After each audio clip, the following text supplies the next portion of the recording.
મેં તમને એટલું જ કીધું હું તમે આગળ જઈને તમે બગાડો શાંતિથી વાત કરવાની એ શાંતિથી કીધું છે બરાબર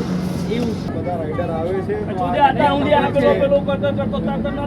જો એ ગાર બોલે ને હવે કોણ પેલા ની બોલે ને એ બોલે હવે હા હું બોલ્યો ભાઈ